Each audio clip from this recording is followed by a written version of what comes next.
Bismillahirrahmanirrahim. Strategi pengintipan Sa'ad radhiyallahu anhu. Apabila pihak pengintip melaporkan pergerakan tentera Parsi, maka Sa'ad radhiyallahu anhu bin Abi Waqqas, panglima tertinggi tentera Islam, mengarahkan Ammar bin Ma'di Karibah serta Tulaihah bin Khuwailid al-Asadi supaya mengepadai pasukan seramai 10 orang anggota bagi meninjau pergerakan musuh, sekalipun kedua-duanya dahulu pernah murtad, kemudiannya bertaubat dan diizinkan oleh khalifah bagi berjihad, bagi membuktikan keikhlasan mereka. Di mana Khalifah Umar termasuk Abu Bakar membenarkan mereka yang pernah murtad bila Nabi wafat, keluar daripada Islam, setelah berperang kalah mereka menyerah diri dan mereka bertaubat. Nak buktikan taubat mereka ini, suruh mereka pergi berperang. Ada di antara mereka memang ikhlas sungguh, nak tebus dosa murtad tu berperang sehingga mati syahid. Memang sesar di atas murtadnya dan mati syahid di medan perang. Di antaranya ialah Sa'ad yang akan menugaskan yang pernah murtad ni Ammar bin Ma'di Karibah, seorang pemimpin Arab Badui, dan Tulaihah bin Khuwailid al-Asadi. Ini pernah mengaku jadi Nabi ni, Tulaihah ni. Setelah dikalahkan, dia bertaubat. Suruh dua orang ini mengepadai pasukan 10 orang anggota untuk mengintip pergerakan tentera Parsi. Jumlah dia, pergerakan dia, strategi dia, dapat maklumat. Mereka berhadapan dengan tentera musuh yang besar itu dengan bergerak menyisir tebing sungai dan mengetahui sepenuhnya kedudukan musuh itu. Bala tentera musuh disertai oleh 33 ekor gajah yang terlatih untuk berperang. Apabila mereka sudah menghampiri jambatan yang menghala ke arah tentera Islam, Rustum, panglima tentera Parsi, menghantar utusan untuk berunding. Panglima Agung tentera Parsi, Rustum atau wakil, ajak tentera Islam berunding.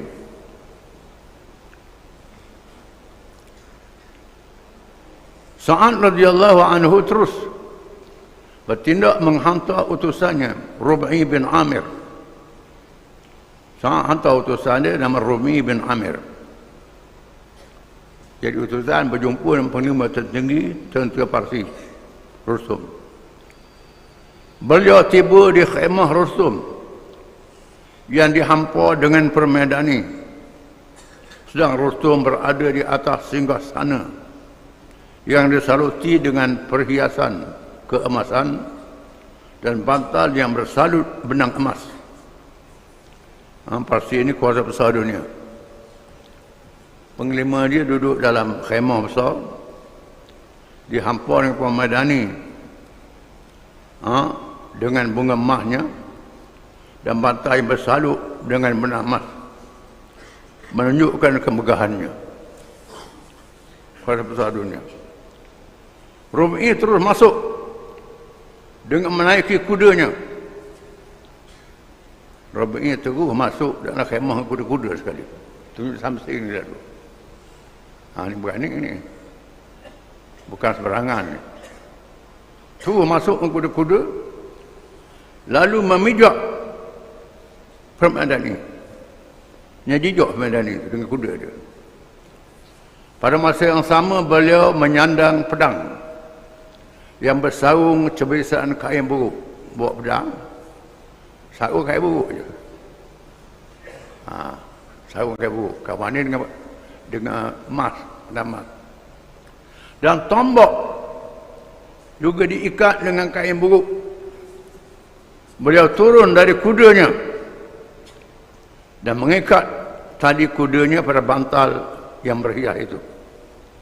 Turun daripada kuda, ambil dari kuda, ikat di batal kawan tu. Batal sebelah sana. Memang something lah. Berani ni, dia tengah ribu-ribu tentera musuh. Rubi diarahkan supaya meletakkan senjatanya. Dia Rubi supaya tinggal senjata. Letak senjata. Beliau lalu menjawab, lam atikum fa'ad'u silahi bi amrikum antum da'autumuni. Bercakap Arab. Kalau kedatanganku dengan kehendak diri sendiri, aku boleh mengikuti arahan kamu sekalian. Akan tetapi kedatanganku dengan jemputan kamu sekalian. Aku mari ni bukan aku nak mari, mu jemput mari. Kau suka aku lah. Jawab. Kau suka aku lah. Rubi pun diarah duduk, namun beliau menjawab, diarah duduk. Rubi jawab, inna la nastajibul qu'udu ala zinatikum. Aku tidak bersedia untuk duduk di atas hamparan kamu sekalian. Tak boleh duduk. Nak duduk diri je. Nak berdiri je.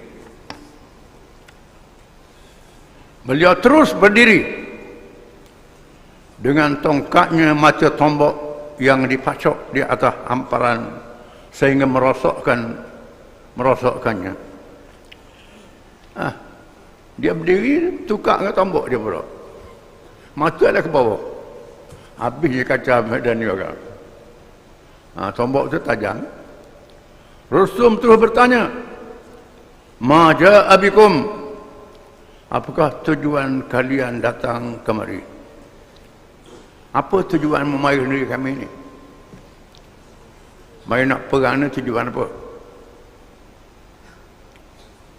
Rubi menjawab, Allahu ja'a bina wa huwa ba'athana linukhrija man yasha min ibadihi min dhiqid dunya ila si'atiha wa min jawril adyani ila adlil islam farsalna bidinihi ila khalqih faman qabilahu qabilna minhu wa raja'na anhu wa taraknahu ardahu dunana wa man aba qatalnahu hatta nukhriya ila al-jannah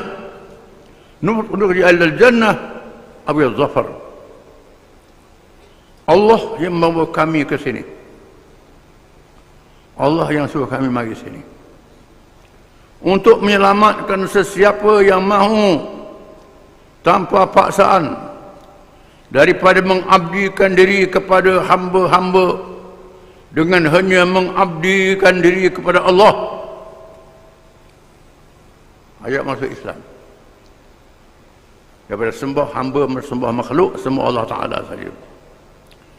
Daripada kezaliman pelbagai ajaran kepada keadilan Islam. Daripada ajaran agama-agama yang zalim pada Islam yang adil. Daripada dunia yang sempit kepada yang luas, daripada dunia hingga hari akhirat. Nak ajak kamu daripada hidup dalam dunia yang sempit kepada sepanjang masa dunia hingga hari akhirat yang kekal selama-lamanya. Allah telah mengutuskan Rasul kepada kami dengan agama Islam yang terkandung dalamnya ajaran yang benar kepada makhluknya.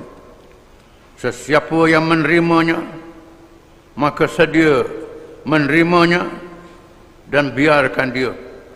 Lalu kami pulang biarkan mereka bebas di negeri mereka. Sesiapa yang enggan, yang tolak Islam dengan bermusuh pula, nak lawan pula, Nescaya kami perangi mereka sehingga kami masuk ke dalam syurga atau kami menguasai mereka. Yang pertama masuk Islam, yang kedua perang. Kami akan perang lawanmu sehingga kami masuk dalam syurga. Nanti syahid dah. Ataupun panjang umur, kami menang. Kami mengentor kamu. Pengimam Rustum berkata, "Qad sami'na qawlakum. Fahal lakum an tuakhiru hadzal amra hatta nanzura fih?" Jawab pengimam Parsi, "Kami telah mendengar ucapan kalian. Adakah kalian boleh tangguhkan urusan ini supaya kami berfikir terlebih dahulu?" Boleh tangguh tak? Biar kami fikir dulu. Rub'i menjawab, "Na'am, wa inna mimma sanna lana Rasulullah sallallahu alaihi wasallam alla numakkina al-a'da akthara min salatin fa nahnu mutaraddidun 'alaykum salasan fanzur fi amrika waqtar wahidatan min salasin ba'da al-ajal imma al-islam wa nad'uka wardak awil jaza'u wa naqbalu wa nakuffu ank wa in ihtajta ilayna nasarnaka awil munabadhah fil yawm ar-rabi' illa an tabda'a bina ana kafilun bidzalika ashabi." Rasulullah SAW mengajar kami supaya memberikan tempoh selama 3 hari. Ini undang-undang antarabangsa Islam. Undang-undang antarabangsa dalam dunia hari ini, mengikut undang-undang antarabangsa, biasa beri amaran kepada mana negeri 24 jam. Sehari semalam. Tapi Islam kita, syariat kita memberi tempoh 3 hari. 3 hari panjang lagi. 3 hari. Panjang masa. Mu fikir 3 hari. Undang-undang dunia hari ini 24 jam je. Itu undang-undang antarabangsa. Kami akan berulang alik supaya kalian memilih 3 perkara. Dalam masa 3 hari kami akan berulang alik. Kami beri 3 perkara. Terimalah ajaran Islam. Ini satu. Terima ajaran Islam. Nescaya kami akan biarkan kalian bebas. Kamu bebas bila masuk Islam. Tak ganggu lagi. Atau membayar jizyah, cukai menjaga keselamatan dan khidmat, dan kami tidak boleh mengganggu urusan diri kalian. Ataupun yang kedua, bayar cukai, jizyah. Kami akan jaga keselamatan kamu, tanggungjawab kami. Atau yang ketiga, pilihan terakhir.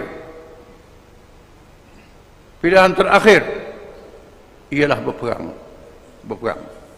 Aku ditugaskan memberikan jaminan untuk menyampaikan perkara ini bagi pihak rakan-rakanku. Aku ditugaskan untuk beritahu ini je. Kata Rub'i. Rustum bertanya, "As-sayyiduhum anta?" Adakah kamu menjadi ketua mereka? Mu ni ketua ke?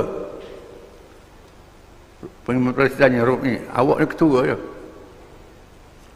Rub'i menjawab, "La, walakin al-muslimi kal jasadil wahid ba'duhum min ba'din yujib adnahum ala a'lahum."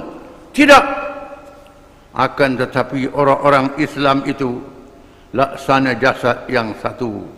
Orang yang lebih tinggi pangkat mengizinkan orang yang paling rendah pangkatnya. Aku bukan ketua, aku orang bawah sekali je.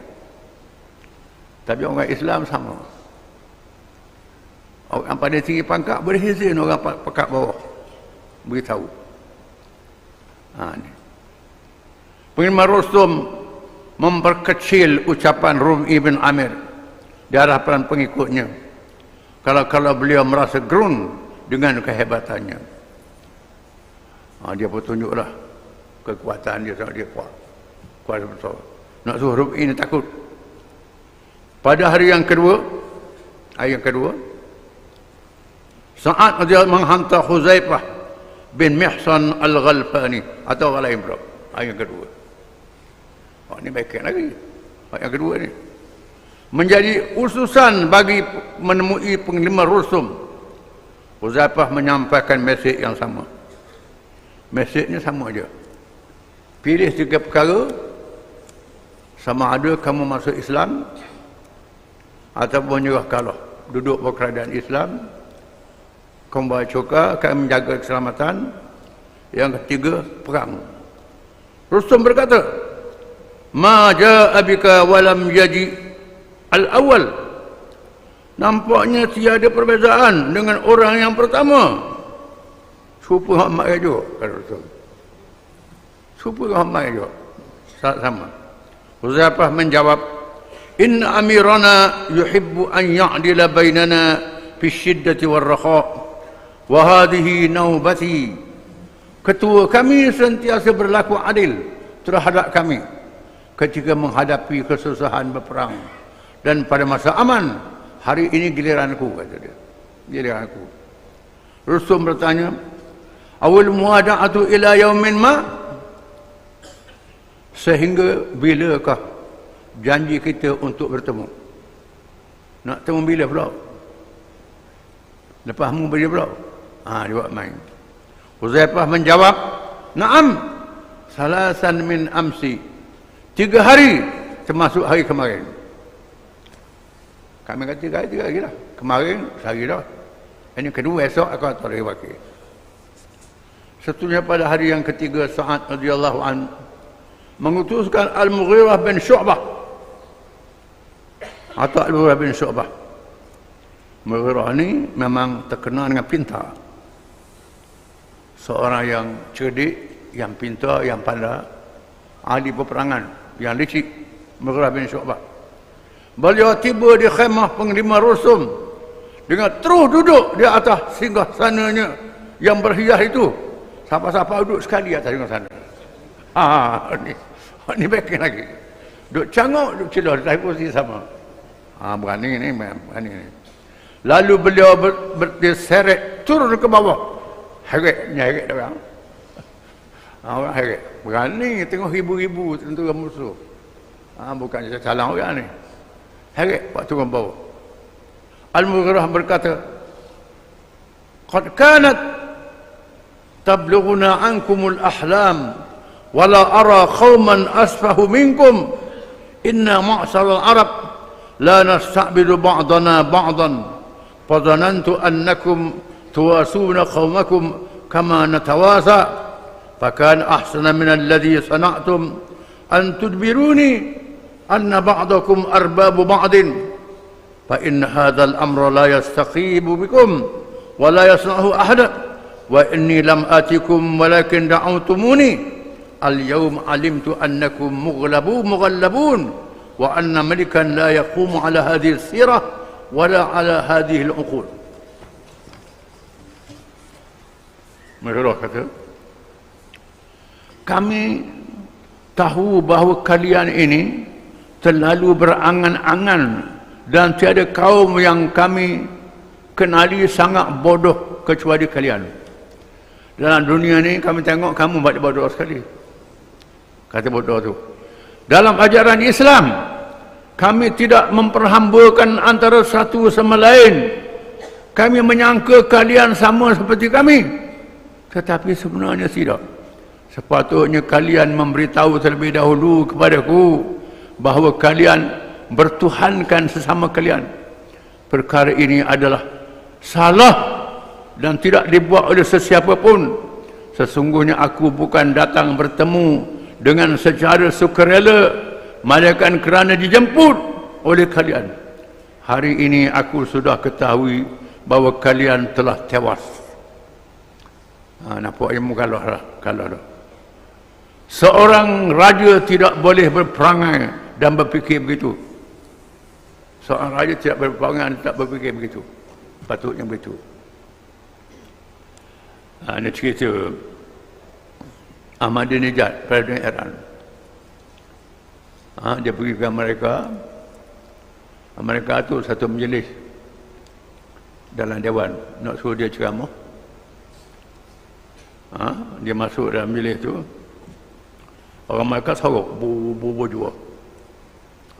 Sorok dia wadak, bu jua. Lepas tu pas jemput dia bucak. Dia kata rupa begini caranya orang mereka sambut tetamu. Kami orang Islam sambut tetamu lagu lain. Senyap habis. Tak ada kata. Kami kalau tetamu mari kami hormat, kami tak bubu gini. Rupanya mereka cara gini rupa sambut tetamu.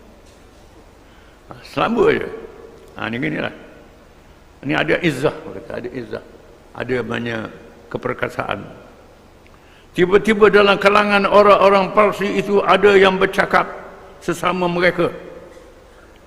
Cakap sama dia. Kawan ni tahu bahasa Parsi.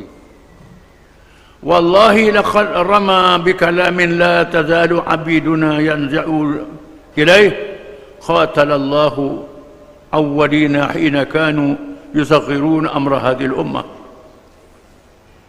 Dia telah menempelok kita dengan kata-kata yang tidak terfikir oleh kita semua. Celakalah orang yang terdahulu daripada kalangan kita yang telah membawa kepercayaan ini.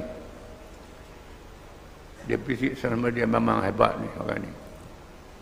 Dah lewat main-main ni. Puan dah lewat main ni. Hebat ni. Rustum mengeluarkan kata-kata bersifat menghina orang Arab yang hidup miskin dan melarat di padang pasir serta huru-hara sesama sendiri. Al-Mughirah menjawab, innallaha khaliqul li syai'in wa raziquh faman sana'a syai'an fa innama huwa yasna'uh wa amma alladhi dzakarta bihi nafsaka wa ahli biladika fa nahnu na'rifuh fallahu sana'ahu bikum wa wada'ahu fikum wa huwa lahu dunakum. Sesungguhnya Allah itulah yang menciptakan dan memberikan kurnia kepada sesiapa yang mencipta. Selain daripada itu, hakikatnya ialah ciptaan Allah, ciptaannya. Adapun perkara yang kamu dan penduduk negerimu sebutkan itu, kami ketahui ia benar kerana Allah jugalah yang menjadikan kalian. Dia tidak memerlukan kalian. Wa amma alladhi dzakarta fina min su'il hali wad-dhiq wal-ikhtilaf fa nahnu na'rifuhu wa lasna nunkiruh wallahu ibtalana bihi wad-dunya duwal wa lam yazal ahlu asy-syada'idi yatawaqqa'una ar-rakha hatta yasiru ilayh wa lam yazal ahlu ar-rakha yatawaqqa'una asy-syada'id hatta tunzila bihim.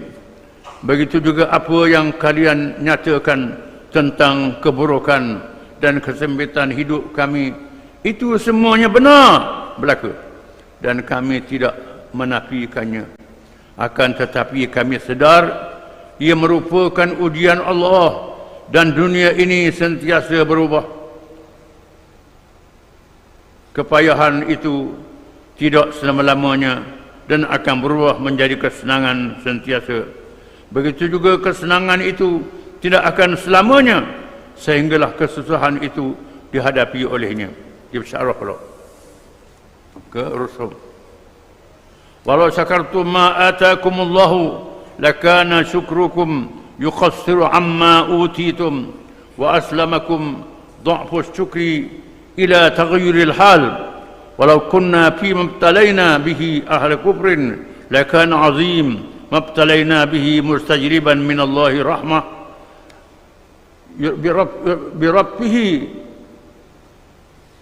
yurabbihu biha anna inna Allah tabaraka wa ta'ala ba'atha fina rasula thumma dzakara mithla ma taqaddama min dzikri al-islam wal jizyah wal qital. Sekiranya kalian bersyukur, sebenarnya kurniaan Allah itu lebih besar daripada syukur itu. Allah mengurniakan nikmat yang lebih besar, iaitulah Islam. Allah mengutuskan Rasulnya kepada kami dengan ajaran itu. kedatanganku untuk kalian membuat pilihan antara 3 perkara: bersama Islam, berdamai dengan tunduk, menyerah diri, atau berperang. 3 perkara yang aku bawa. Sama ada kamu masuk Islam, pilih, ataupun berdamai, duduk bawah kerajaan Islam, atau berperang. Pilih 3 perkara ni. Semua utusan yang dihantar itu membawa mesej yang sama, iaitu mengajak kepada Islam tanpa paksaan, serta menentang kerajaan yang menjajah bangsa lain dan menindas rakyat sendiri secara perhambaan. Di samping itu, tempoh yang diberikan juga adalah selama 3 hari, lebih panjang daripada tempoh 24 jam, iaitu kebiasaan yang diamalkan dalam peperangan moden, termasuk lebih lama daripada tempoh masa yang diberikan bagi menghalau keluar para diplomat atau warga asing yang melakukan kesalahan terhadap sesebuah negara. Di mana Islam beri tempoh selama 3 hari. Undang-undang dunia yang ada ini 24 jam. Jepun serang Pearl Harbor, Perang Dunia Kedua, tak ada 24 jam. Dia anggap langgar undang-undang antarabangsa lah. Kita Islam beri tempoh 3 hari. Sedia berperang. Apabila ketiga-tiga tawaran daripada pihak Islam ditolak dengan angkuh oleh pihak Parsi kerana bermegah dengan kedudukannya sebagai salah satu kuasa besar dunia, maka pilihan seterusnya bagi pihak Islam ialah berperang. Panglima Rustum telah menyusun bala tenteranya untuk menyerang tentera Islam. Susunan dilakukan seperti berikut. Yang pertama, Panglima Dzul Hajib mengepalai tentera bergajah bersama 18 ekor gajah yang dilatih untuk berperang, dengan ditunggangi oleh beberapa orang anggotanya, turut dibawa bersama peti-peti peralatan persenjataannya. Yang pertama bersama bergajah. Penglimanya Dzul Hajib, negeri Parsi. Yang kedua kemudian diikuti oleh Panglima Jalinus yang diletakkan pasukan di bawahnya. Yang ketiga di sebelah kanan dan berikutnya merupakan tentera yang dipimpin oleh Panglima Hormuzwan dengan membawa 7 ekor gajah bersama anggota dan peralatannya. Yang keempat, sebelah kirinya pula ialah bala tentera yang dipimpin oleh Mahran yang bersamanya 7 ekor gajah dengan anggota dan peralatannya. Yang kelima kemudian diikuti oleh Panglima Bayrazan. Yang keenam, Rustum mengarahkan tentera berkuda untuk mendahului jalan ke arah menguasai jambatan supaya tentera Islam tidak dapat menyeberanginya. Manakala Panglima Rustum berada di markas pemerintah yang berada di atas singgasana yang berpayung untuk mengawasi setiap pergerakan tenteranya. Ini tentera Parsi.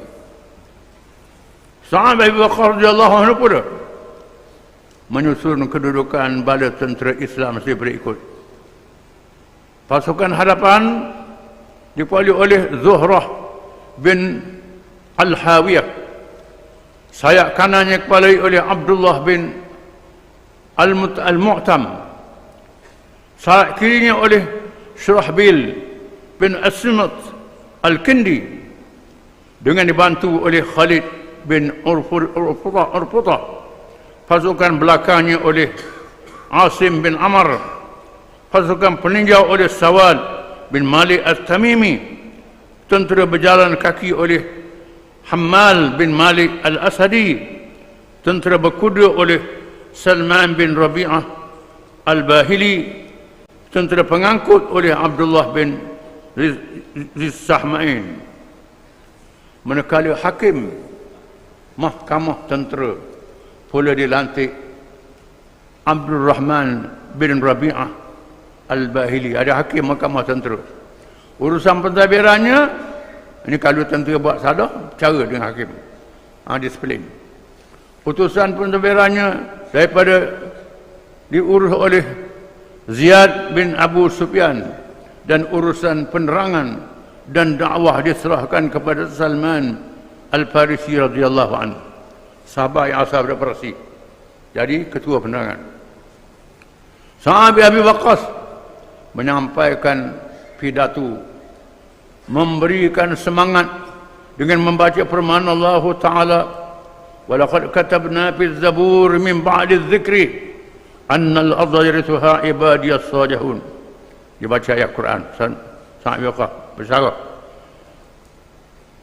yang bermaksud, dan kami sesungguhnya kami telah tulis dalam kitab-kitab yang kami turunkan sesudah ada tulisannya pada Lauh Mahfuz, bahawasanya kami itu akan bumi itu akan diwarisi oleh hamba-hambaku yang saleh. Allah Ta'ala janji nak beri kemenangan kepada kita sejak dalam kitab-kitab zaman dahulu. Pada masa yang sama, para qari pula diperintahkan supaya membaca surah Al-Anfal. Qari yang hafal Quran disuruh baca surah Al-Anfal, surah yang memberi semangat peperangan, perang Badar.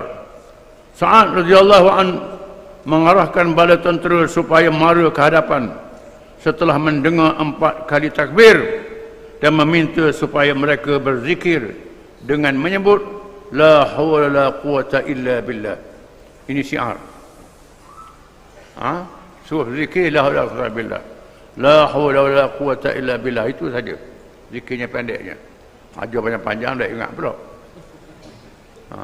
Saat suruh siap-siap orang jangan lupa la hawla la quwata billah masa perang. Tiada daya, upaya dan tiada kekuatan melainkan dengan bergantung kepada Allah. Sa'ad radhiyallahu anhu dihinggap sakit bisul dan tidak dapat menunggang. Maksud Sa'ad sakit bisul bisul di punggung. Begini mata ni sakit bisul pula dah.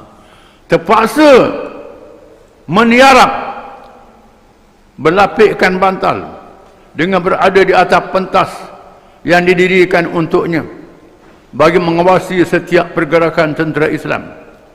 Sa'ad radhiyallahu anhu kemudiannya menugaskan Khalid bin Urfudah supaya menyampaikan setiap arahannya kepada setiap ketua pasukan disebabkan oleh keuzurannya.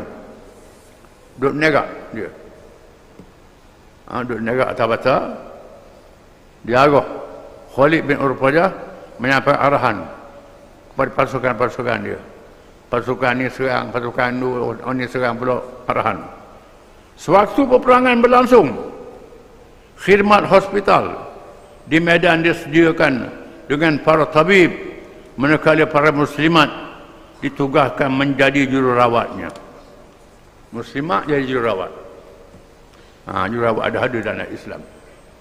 Muslimat ke perang sama, jadi jururawat. Ada tabib pula. Yang tukang berobat kalau cedera apa-apa, sakit apa-apa.